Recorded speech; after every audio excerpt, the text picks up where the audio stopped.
আমাদের প্রয়াস চেষ্টা সব নিবদ্ধ হতে হবে আল্লাহ সুবহানাহু ওয়া তাআলার একত্ববাদের ভিত্তিতে। একত্ববাদ মানে আল্লাহ ছাড়া আর কেউ নেই।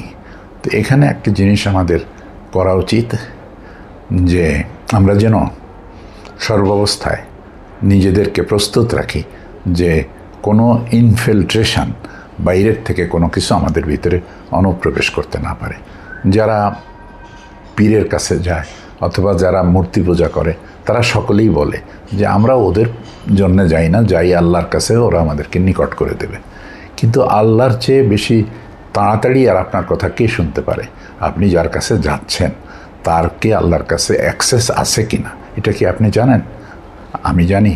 আর যেখানে কুলু লা ইলাহা ইল্লাল্লাহ তুফলিহু, তোমরা বলো যে আল্লাহ ছাড়া কোনো ইলাহ নেই, তোমরা মুক্তি পেয়ে যাবে।